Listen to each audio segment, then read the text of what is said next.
It's Monday, it's 12:15 and we're live in Westminster. Tariff turmoil. European stock markets tumble again. I don't want anything to go down, but sometimes you have to take medicine to fix something. The Prime Minister says the government will step in to support affected industries, but is it enough?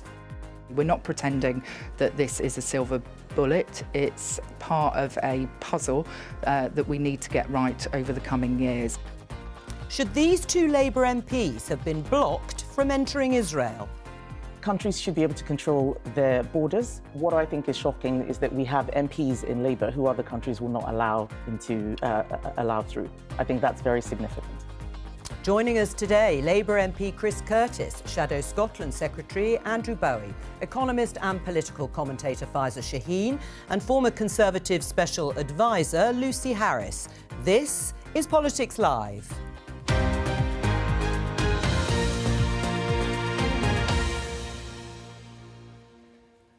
Hello and welcome. Well, you heard in the headlines President Donald Trump saying sometimes you have to take medicine to fix something. Well, those tariffs have certainly sent global markets into turmoil. We've seen double-digit falls in Asia and stocks tumbling everywhere, well, pretty well everywhere, and we'll come to those in just a moment. But my opening question, starting with you, Chris, is this the moment for the British Prime Minister to stand up to Donald Trump? I don't think it's about standing up to Donald Trump. We're going to have to continue working with the US, even if, like I do, believing that tariffs are not good for the US, for the UK or for the global economy. We're going to have to work with Donald Trump and all of our allies. But I think what this is a moment to come out and say is, while there are some countries that are making it more difficult to do business, making it more difficult to do investment, here in the UK, we're going to actually make it easier to do so, whether that's looking at tariffs we can remove with other countries, whether that's looking at planning reform, whether that's looking at going further and faster on regulations to say that actually, while it's a difficult context, here in the UK, we're going to do whatever we can within our control to make it easier to do investment. Well, within your control, of course, is doing a lot of heavy lifting. That looks as if it's diminishing almost day by day. Do you think this is the moment for Keir Starmer to take a stronger, more robust stand against Donald Trump?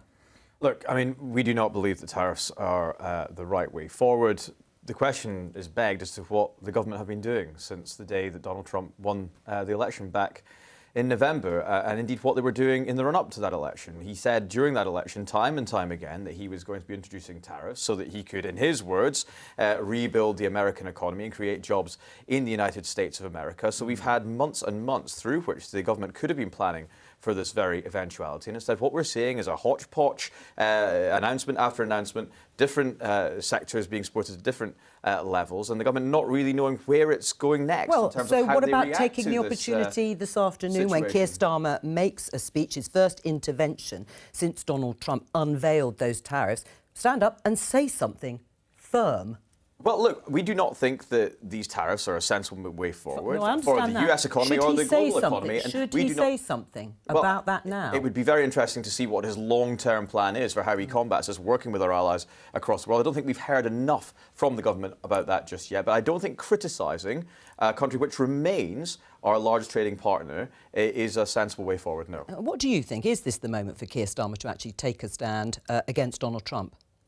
I think actually he should be focused far more on what the impact is for the UK and thinking about what we do with our other trade relationships. I actually do understand some of the reasons why there's a moment of like, well, let's wait and see a little bit. I mean, a huge fog has descended on the global economy. I mean, people saw this coming to some extent, but I think to this extent, people are really surprised. Lots of people running to catch up to understand what this means. But I think that this is a moment where Keir Starmer needs to make a seismic shift in his own economic policies in terms of what he's doing here. I think much more focus on inequality. This whole thing has been pushed and started because there are not enough non-graduate jobs for people, industrial workers in the US. This is class war driving a trade war, right? And so he needs to be thinking much more about what is the social justice inequality elements of his policies in this country. And we'll discuss those in just a moment. But is this a moment for Keir Starmer when he stands up this afternoon and makes his speech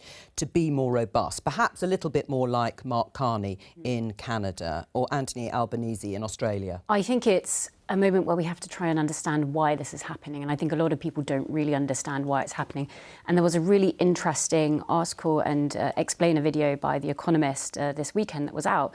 And they perceive it to be an attempt at reindustrialization of the US whilst keeping sort of economic dominance from the US as well. So they want to create a weaker US dollar in order to export more to the rest of the world whilst reindustrializing. And I think that's one of the main goals of Donald Trump. And I think if Keir Starmer wants to have a shot at making sure the UK has a good position, and we already do because of Brexit, we only have a 10% tariff rate rather than a 20% tariff rate, he should be waiting and biding his time to see what is going to materialise over the next few days. We do have to be honest, though. This argument that, tariffs can help you achieve reindustrialisation is just not true. A lot of those factories that build things, that manufacture things in the... No, sorry, I know it wasn't what you're saying. I just want to make sure that we do make this point clear. Yeah. Because they're not just exporting, they're importing as well. So you're whacking tariffs on the ingredients that those factories need in order to build. So why not say to Donald Trump, this is mad economic policy? I don't think it's helpful to go around and make those arguments. What's helpful is in the context that we're in, making decisions. But you have said that, haven't you, really? That is what you're both saying. I don't necessarily think it's mad economic policy. I actually think it's an interesting economic policy. They're in a very unique position, and I think this is one of the biggest significant changes we're going to see over the next 10 or 20 years from Donald Trump. He's trying to create the US dollar as a reserve currency, and as a reserve currency, it gives him a lot of economic power across the world. It's been a reserve currency. We're obviously not going to know whether or not it has worked for a few months and indeed years from now. But at the meantime, it's doing great damage to the global economy. And if you believe in free trade and open markets, as I absolutely do, this is not how I would have gone about the reindustrialisation or the creation of a better economy for the US or indeed his allies. Well, let's get some reaction from the city. Jane Foley is there from Rabobank. Jane, you were on the programme with me last week when President Trump announced the changes, those tariffs. How are the markets looking now? Well, this is a third day, really, of a sea in red across equity markets. And it's not just equity markets that are really feeling the pain here. So, for instance, if we look to commodities markets too, they really are in the red. Oil, for instance, a 4-year low. Now, of course, commodity markets get hit because the market is anticipating slower global growth, not just slower growth and the risks of recession perhaps in the US, but slower growth everywhere. The US, after all, is the world's largest economy. So commodity markets down. And whilst investors are just selling equities in all corners of the world, they're moving away from risky assets and into safe haven government bonds. So what you've seen is that the prices of government bonds are being pushed higher, and that means that the yields, the long-term interest rates, are down. Right. In terms of the scale, if you like, of the falls that we have seen this morning, can you give us a little bit of context to those? Absolutely huge. So, for instance, we're looking at the FTSE 100 back at levels that we haven't seen since the start of last year. If we look at just the day's moves, some of these large parts of these indices were down 5% again this morning. Some of them now around about 4% down. That's just a one-day view. So the moves that we've seen over the last 3 days or so in equity markets have taken away months and months of gains. So wiped off trillions of US dollars of people's wealth. And that's not just rich people, of course. It's generally pension funds as well. So a huge dislocation in asset markets. And right now, there's no sign that that relocation of assets has stopped yet. In the last few years, US equities, for instance, have been on a massive bull run as investors were betting that US growth was perhaps the only real growth on the global economy. Investors are now rethinking that. Will the US really get that investment flow that Donald Trump wants to rebuild the manufacturing sector in the US, or will potential investors sit on their hands, waiting perhaps for the next US election and the risk that he may not be back in power, or waiting perhaps for Congress to take some action? Right. I mean, Jane, on the basis of what you've just said, do you think the markets could eventually force Donald Trump in a way to change his approach? Well, I mean, right now, from Trump, we're having no indication that he will change. And of course, that's natural. Why would a policymaker make these big announcements and then indicate that he's going to move back just within a few days? I mean, clearly, what the markets want right now is the central banks to come in and cut interest rates. And that, of course, would promote growth. But the problem that the central banks have now, which perhaps they didn't at the start of the pandemic, is an inflationary backdrop. In the last few years, inflation has come down from its highs, but it is stickier, and that will be a constraint on central banks. Now, there is the possibility that Congress could force some of these policies or push laws that would force the president to undo some of these tariffs. But the question is, would Congress do that? Will the lawmakers do that? And right now, it doesn't appear that the pain is sufficient. Right, Jane Foley, thank you very much there from the City of London. Is it really worth trying to negotiate a few percentage points off the 10% tariff that's been levied on the UK? Of course it is. The lower tariffs are, the better it is for the UK and the better it is for the global economy. So it's worth negotiating that. Well, I don't think there's any harm in us trying. But we should also say that there are other things that this government can be, should be and will be doing in order to encourage growth in this economy, whether that's the changes to the planning system, which the OBR has already told us is going to be putting more money in people's pockets, whether that's getting our regulatory system right so they have more of a pro-growth mindset, whether that's looking at how we can use our pension funds to invest in the UK. We also need to be doing all of those policies here at home so we're more protected against a difficult economic global backlog. I mean, what about these negotiations? I mean, we look at China, they're hitting back with tariffs of the same sort of margin, Canada too, and possibly the EU. It's a global recession, isn't it, coming down the line, and a trade war. What difference does it make if we negotiate a few percentage points off the tariffs? Well, I think it's important that the Prime Minister tries to negotiate a reduction in tariffs. That would be good for the UK economy if it was achieved. I've got no faith in his ability to do that, however, given his track record thus far. He went out to Washington... Hasn't he done quite well keeping it to 10% on the basis of a relationship absolutely not. No, he went out to Washington with two goals. One, which was to keep the UK free from any tariffs being introduced at all. Another was to keep Trump at the table in Ukraine. And on both of those counts, he has failed quite obviously in his achievement. All he achieved was to present a very nice letter from the King inviting Donald Trump to visit the UK at some point this year. No, I wouldn't scrap the state visit. I don't think that's a agree with everything we've done, but you're criticising it. We were told by the Conservatives for years that there was an oven-ready deal for a free trade agreement with the US. There was, and Joe Biden put it on ice. Joe Biden said there will not be a trade deal with the United States. And we worked out there was not a free trade deal at all. So this idea that the Labour government, by getting this 10% tariff, has done a difficult job, like you said, despite the fact that the Conservative government did absolutely nothing to ease free trade in the US or around the world in their 14 years in government, I think just shows a real failure on the Conservative part to really accept responsibility for the damage of your economic policy over the last 14 years. It was the Conservative Party that delivered Brexit, which is, as a result, means that we're only receiving a 10% tariff as opposed to the rest of the so it means that we're really, because of the awful Brexit deal, because of the difficult Brexit deal, the dreadful Brexit deal that you ended up negotiating, not only have we now got trade tariffs to the US, we're also finding it really difficult in order to trade. 20% tariffs. Something that your leader spent years you are going to have to let me finish a sentence. sentence. You're going to have to let somebody else speak. We've now got a situation where we've got trade tariffs with the US, and it's incredibly difficult to trade with the European Union. So we're being hit by both sides because of the awful Brexit deal that your party I'm going to leave. Hang on. Let me bring in Pfizer and Lucy. Listening to this, though, do you think there is a real chance that the government can negotiate down the tariffs of 10% in the first instance? And then talks of a free trade deal. It's not going to be a comprehensive free trade deal anyway, in the way many people understand, but some sort of deal with sectors might be on the table. I don't think we should kid ourselves about this, right? Even if you can, get the tariff down a little bit, what do we have to do in exchange? And this is the problem. What does the US want? The US wants our NHS. They want to open those markets in terms of their pharmaceuticals, and they want food. They want our agricultural products. They want Darren Jones yesterday, the Chief Secretary to the Treasury, said that wasn't on the table. Well, there you go. But that's actually what they want, and they're already pushing. They've already managed to get stuff on taxes on tech companies. So my fear is, actually, Trump is not going to, let's not be silly about this, Trump is not just going to give us a trade deal that's great for us and bad for them. He's going to do something that is better for them. And actually, I just want to say this on this, how the market is reacting. Yes. And as if Trump is going to move because of that. I think that actually they want that because that creates all the fear. And when they then go back and they have countries bilaterally trying to make agreements with them, they're scared. That puts them in a really strong position. And the other thing that I think is really interesting listening to the political sense behind this is that Trump is also trying to extract political allegiance from different industries and companies in the US. So the fear is a good thing from his perspective.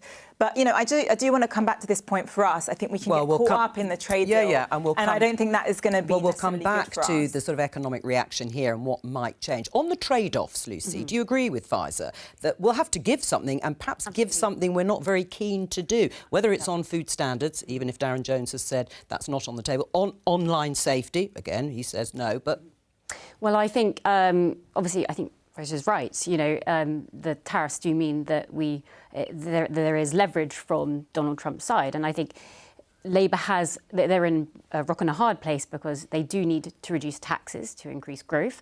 And across the pond, they will also be asking for taxes to be reduced on American companies. And that's what I assume they'll be asking the EU on their big tech companies, because they know that there is a large tax on, you know, Facebook and other big tech companies over there. So I think absolutely there'll be a push to reduce taxes, but I only see that as a positive thing. Right, and we'll talk about that again in a moment. But here, this headline, talking of domestic announcements, Chris, as you were saying, that might come this week, UK to relax electric car rules as US tariffs hit. The government has announced a relaxation of electric vehicle sales targets to help the car industry, which is being particularly hit with 25% tariffs in the face of trade tariffs from the US. A ban on producing new petrol and diesel cars will still come into effect in 2030, but manufacturers will now have more flexibility on annual targets and face lower fines. Now, without wanting to completely dismiss this policy, is that it?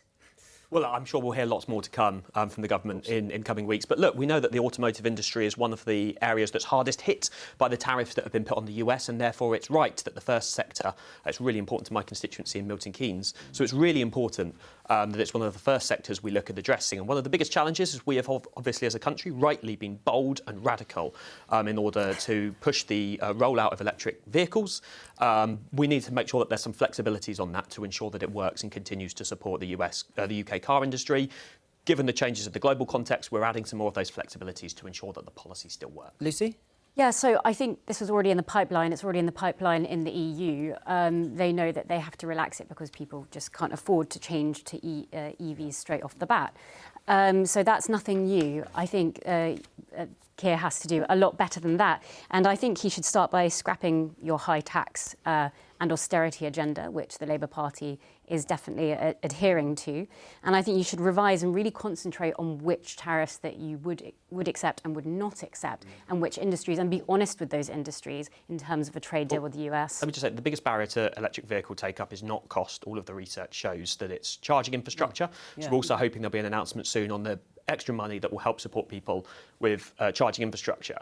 On the point about, OK, we want to cut taxes and we want to stop and we want to, increase government spending. Those two things are not compatible. You can't do both of those things at the same time without borrowing billions and billions of pounds of money and causing the same crash, right? causing the same crash to the economy that Liz Truss caused. Of course, we need to push growth, and that's what this government is doing. Whether it's on the planning reforms, the regulatory I would like to talk changes. about the planning reforms actually, and I would like to talk about the planning reforms because that is an old EU directive which Keir has said that he'd get rid of, the nutrient neutrality rules, and yet they still haven't been got rid of.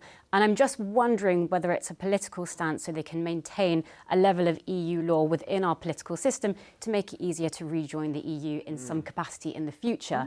And I wonder whether Labour is going to have an opinion on that anytime soon. I don't think that we should be looking to join the European Union anytime soon. But look, I've made it perfectly clear, and I've written in alignment this, with their laws that this. actually destruct UK And what would be wrong with that? I think it blocks... Joining a bloc that has and can stand up to Donald Trump? I think we can stand up to Donald Trump if we need to, because we are an individual country with sovereign rights, and that's what we can do. I think this is really naive. Like, the way trading works, I mean, it does help to have a bloc right next door to us that we have a good trading relationship if we have to, as is clear, turn away from the US. I do want to bring this back to people on the ground. Clear.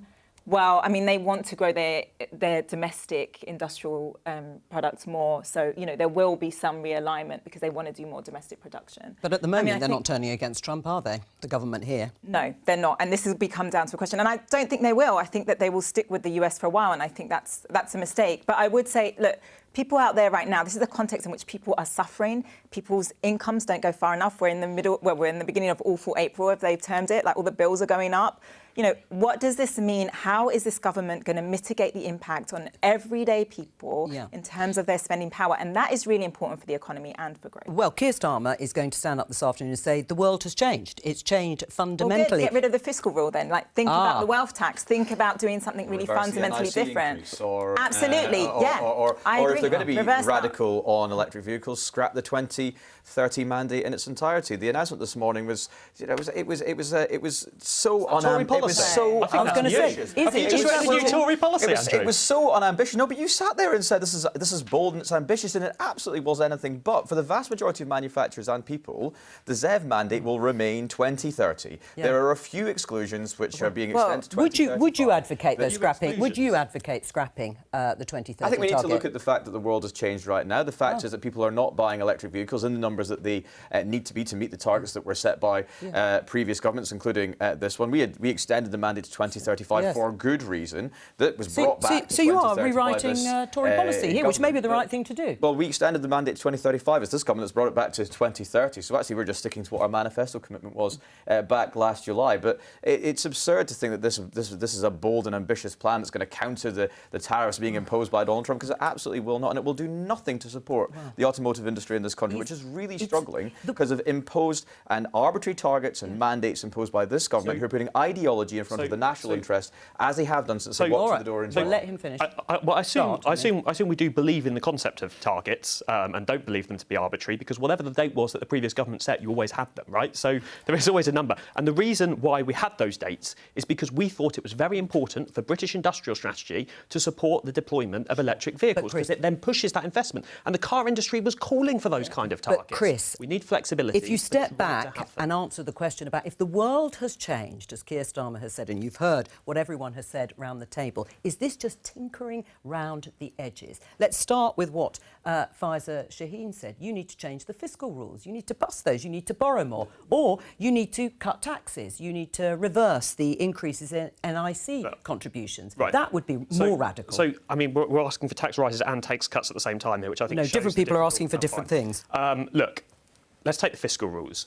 Because of basically 17 years of the economy not growing, we now have debt to GDP ratio that's over 100%. This idea that we can just keep borrowing and borrowing and borrowing forever and not face any consequences is rubbish. We need to make sure that we get the economy growing. That's the way out of this. On the wealth taxes, look, we have increased. We're not cutting. We're increasing government spending over the course of this Parliament. And when it comes to wealth taxes, look, the reason we're able to increase spending over the course of this Parliament is because we have asked those at the very top, including the very wealthiest, to pay a bit more in tax because of the changes to capital gains tax, because of the changes to the non-dom tax status. And that's right.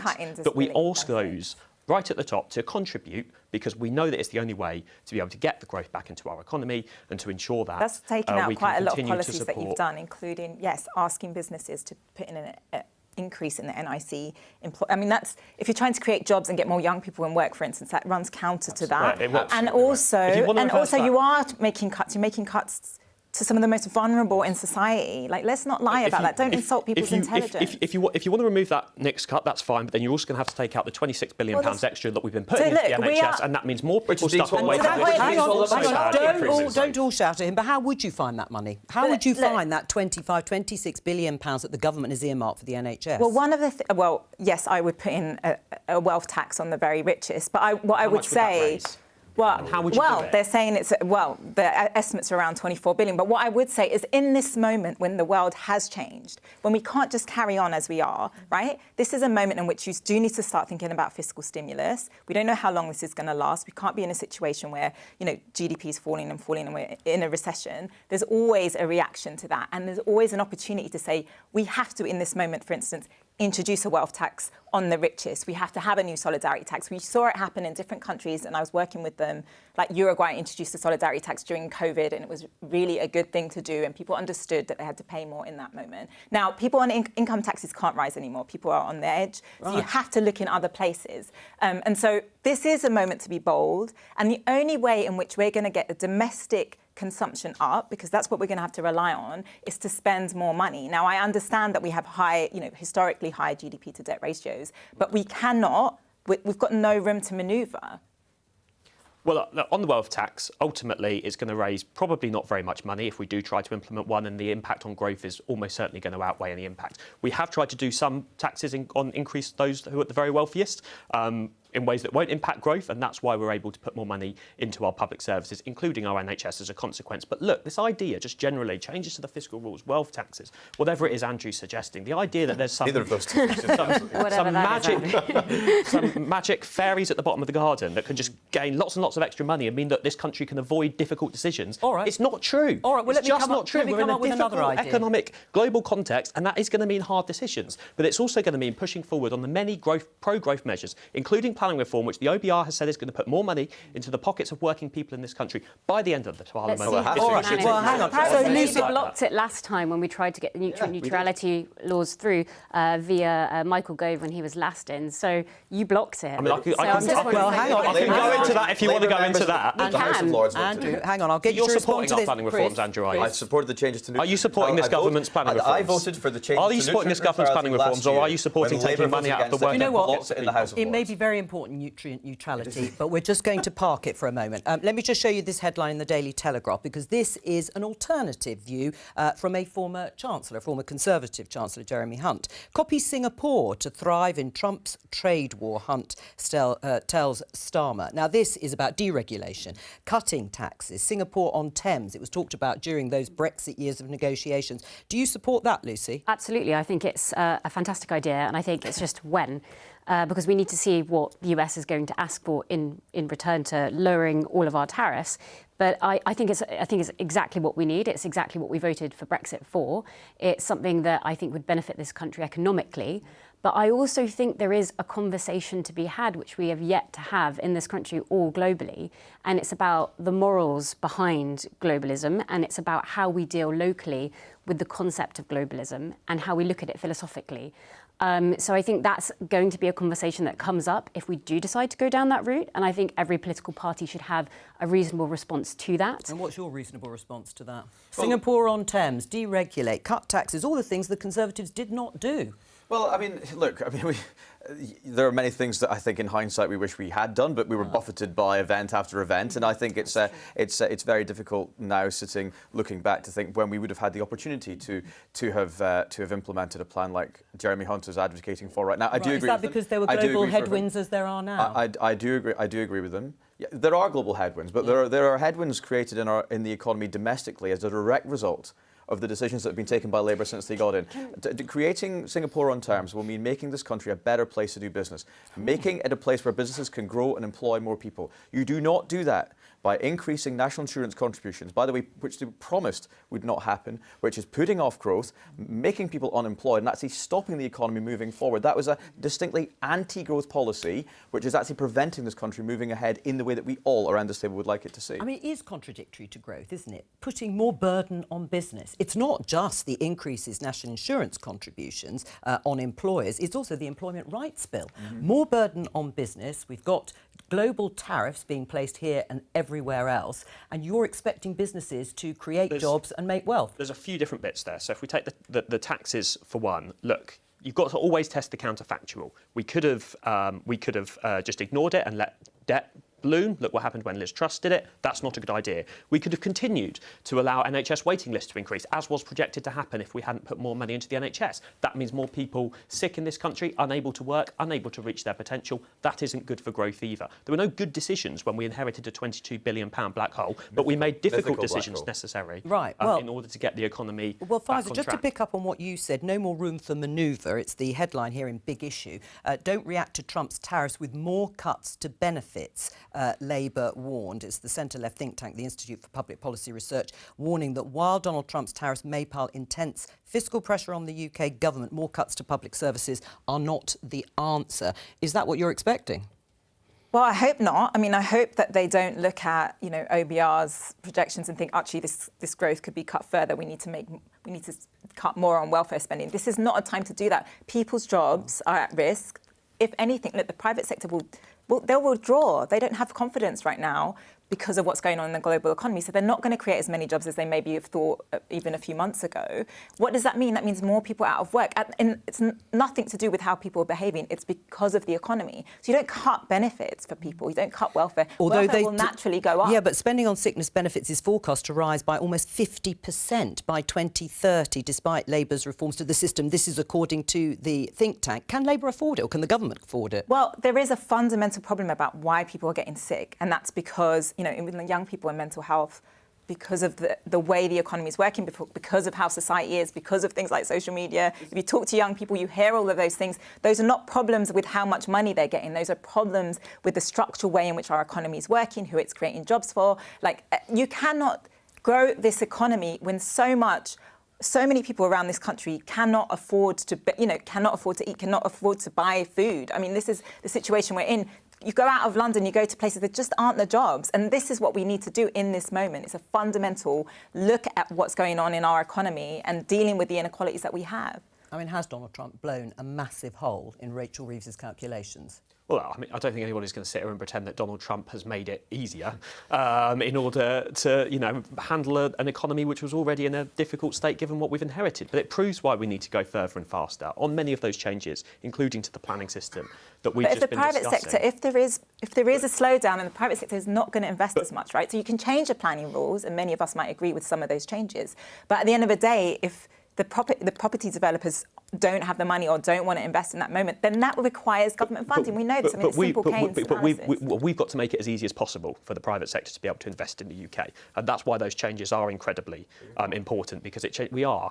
And the OBR came out in the spring budget and said exactly that these changes are going to help. I mean, there's a lot of reliance on the OBR. Hang on. But Andrew, what would you do? Would you not be putting that money into the NHS, those billions of pounds? No, look, of course... That's what those tax changes are paying for. But the changes that we're seeing are inherently anti-growth and are going to have an adverse impact when it comes to delivery of public services around here.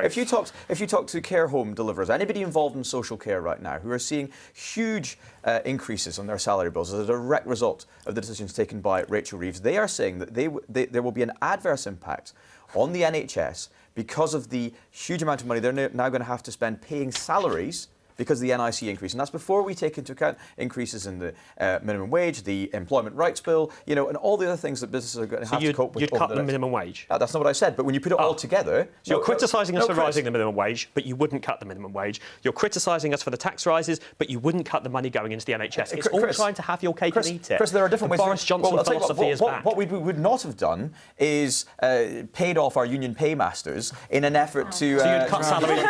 You'd cut salaries for nurses. You'd cut salaries for nurses. No, Chris, you'd cut salaries for doctors. Absurd. What we would do is ensure that this country... What we would do is ensure that this country could grow by stimulating businesses to grow and employ people and move the economy forward. When we left this country, talks about the inheritance we had the fastest growing economy in the G7. As a result of decisions taken by Rachel Reeves, not because of international headwinds, as a direct result. Right. And it is true, as a direct result of decisions taken by Rachel Reeves, growth is projected to halve. And that was before the recent us for paying nurses more. I'm not saying you'd cut the wages of nurses. Having your cake and eating it, the new Conservative policy. Lucy, would you be in favour of taking more money out of welfare as a way to make savings? More than the $5 billion that's been earmarked?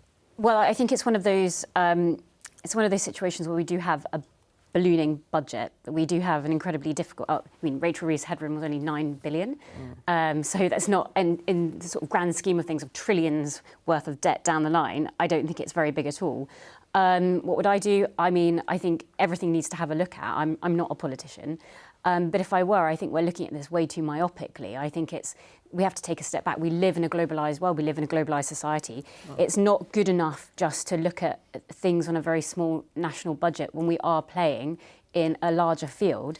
If the US is looking to reindustrialise and become the reserve currency, then what does that mean in context of the UK?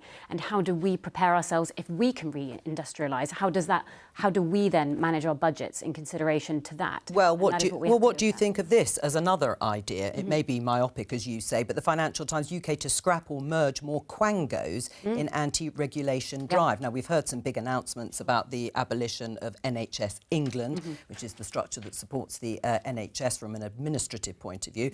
Do you think they should just get rid of pretty well all of these arm's-length bodies? Yes, I think power should be centralised. I think Tony Blair made a massive mistake by allowing Quangos to have such power over many parts of society. And I think the Labour Party didn't realise just how difficult it was to get things done down in Whitehall because of how many different layers of bureaucracy there was. But I don't think that's the biggest issue. Although it is an issue, the biggest issue, I think, is how we've allowed legal issues to become part of our politics and how we now have judicial reviews left, right and centre on literally every single thing in that's the biggest blocker. What do you think, Faisal, in terms of stimulating growth and making savings, scrapping those sorts of arm's-length quangos set up by successive governments on both sides?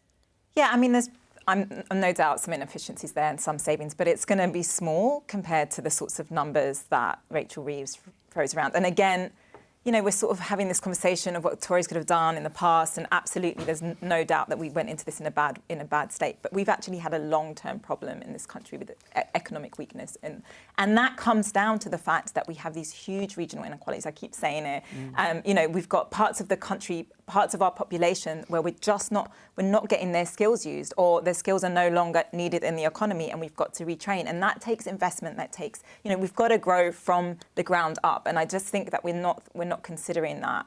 And we're talking in theoretical terms. We need to make people's lives better. But would you then want more decentralisation? I mean, or is this a moment where central government takes control of all the levers it possibly can? I'm very nervous about central government taking hold of that, because honestly, people in London, and I'm a Londoner and I say this, don't have a clue often about what's going on in different parts of the country and the severity of how difficult things are. And so you do need to work with local councils and people that actually understand what the problems are. Is that going to solve anything, everything? Oh, I'm a massive Quangos? devolution optimist. Oh, sorry, Quangos. Yeah, I thought you were asking about the well, no, but Pfizer's starting point. with the Quangos, getting rid of them all, is that going to be a silver bullet to get growth? Yeah, I mean, I don't want to come back to the planning system again, but because it's the bit I know the best, the policy area I know the best. Like, you can see many examples where there are too many veto players within the planning system, and if one of them opposes a project for whatever reason, they are Quangos, which is why it's relevant, then it can stop projects happening. So decreasing the number of veto players. That's going to take years, right? So anything that comes off of the back of that is going to take years, right? So people are struggling right now. If things really kick off with this, and we don't know with the tariffs, global economic slowdown, right? Actually, this government has to be ready with domestic stimulus, and I hope that they have a plan for that. Right. Final word, and then we've got to move on. Yeah, look, obviously broadly supportive of reducing bureaucracy and the size of government, and reducing the number of Quangos is, of course, an eminently sensible thing to do. A little bit more questioning about how much impact this will actually have. And also, since this government's been elected, 30 new Quangos have been created. So they're not exactly started on a strong footing when it comes to reducing the size of the state or indeed bureaucracy in this country. All right, just before we move on, a reminder that you can listen to Politics Live on BBC Sounds, excitingly, including on your smart speaker. Just ask BBC Sounds to play Politics Live. Let me show you this headline from the BBC News. 2 MPs astounded after being denied entry to Israel. 2 Labour MPs, Abtissam Mohammed and Yan Yang, have been denied entry to Israel. They were heading for the occupied West Bank to witness the situation there. But Israel's Population and Immigration Authorities said they were refused entry because they intended to spread hate speech against Israel. The Foreign Secretary, David Lammy, has criticised the Israeli authorities, describing the move as unacceptable, counterproductive and deeply concerning. The Conservative leader, Kemi Badenoch, was asked about this on BBC Sunday with Laura Kunsberg and asked whether Israel was entitled to refuse entry to the MPs. This is what she said. Countries should be able to control their borders. What I think is shocking is that we have MPs in Labour who other countries will not allow through. I think that's very significant. Shocking because? Well, if you look at the reasons why the Israeli government has given for why they're not letting them in, they don't believe that they're going to comply with their laws. MPs do not have diplomatic immunity. I believe that the people who represent us in Parliament should be people who should be able to go anywhere in the world and people not be worried about what they're going to do when they go into those countries. Are you suggesting the Israelis were right to worry that these 2 Labour politicians would break the law if they got into the country? Well, that's the reason they gave. And what I believe is that every country should be able to control its borders. We do the same thing. There are many people that we don't allow into our country. Do you agree with Kemi Badenoch, Andrew? Yes, of course I do. I agree that Israel has a right to determine who enters its country in the same way that, of course, the UK government has a right to determine who enters the United Kingdom. And you have to take the reasons that the Israeli government gave at face value. They're a country at war. And if they believed that these MPs were going over there to, incite disquiet, then do you think they were? Well, look, that's the reasons. I'm not a spokesperson for the Israeli government, but that is the reason. You just that the said they were right to do it, so I assume you must agree with their arguments. I didn't actually, Chris. If you heard what I said every government has a right to determine who enters their borders. We've got to take what the Israeli government said at face value, and that's the reasons they gave. We'll be hearing more about this afternoon in the House of Commons, and then we can ask questions of the Foreign Secretary about how we proceed. But do you think two Labour MPs elected to the UK Parliament were on a mission to spread hate speech in Israel or the occupied West Bank? Look, I don't know this particular situation of these two individual MPs or indeed their own particular views. I've not heard them express any views on Israel in the last few months, but we have heard some extreme comments made in the House of Commons from various MPs, not specifically on the Labour Party benches. And so I can understand why a country at war like Israel is far more reluctant to allow people into that country, given the situation they find themselves in right now. But, and as I said, every country has a right to determine who enters its border. I mean, another senior Conservative MP, Richard Fuller, told Times Radio he thought MPs on official trips should be welcomed in any country, adding we should all be very worried about democracy. Who do you think speaks for the majority view of the Tory party, Kemi Badenoch or Richard Fuller? Well, Kemi is the leader of the Conservative Party. Right. You were shaking your head. What's the problem? These two are friends of mine. They are decent, hard-working MPs who would stand up for the interests of the UK, who have never said anything close to hate speech about any country, let alone the Israeli government. And I think it's completely unacceptable, like the Foreign Secretary said, for Israel, and completely counterproductive more than anything else for the Foreign Secretary, for Israel to block their entry. And what I have to say as well is there used to be issues in this country where we put the interests of Britain before petty party politics. And the idea that the Conservative Party no longer believes in standing up for democratically elected British parliamentarians, I think really shows a drift and quite a dangerous direction of travel from the Conservative Party. Well, that's quite obviously not what Kemi Badenoch was saying yesterday. However, we cannot determine how other countries control their borders. Israel took a decision on this. They've given their reasons for that, and every country has a right to determine who can enter their country. You could have come out and put yourself on the side of British parliamentarians over the Israeli government. I do think the bigger issue here is the extent to which Israel is going to stop people from seeing what is happening. And that's just the West Bank, right? I mean, the West Bank, there's huge problems with what is happening with the expansion of settlements and how Palestinians are being treated there. But they are blocking Labour MPs from going there, Labour MPs that they see to potentially being able to come back and say, this is not right. And that should worry us because that's the West Bank. Think about what's happening in Gaza right now and Israel breaking the ceasefire and the number of people being killed. I mean, everyone would have seen the story of the medics being killed. It's absolutely horrifying. Every time I look on my Instagram, I see some corpse. I mean, it's horrifying. And the thing I would say to Labour, oh, great that David Lammy said something about that they were blocked. But why aren't you doing something about arms sales again? Why aren't you getting rid of that? Why aren't you saying more? Israel's broken the ceasefire. It's killing more people. All right. What are you doing? Well, you respond and then I'll come to you, Lucy. Well, we have quite draconian arms sales, stop the arms selling. No, really quite. No, you're still selling arms to them. Let me agree with you. Let me agree with you on the general point, which is, it's good that we're talking about this issue again because it's affected people in Westminster.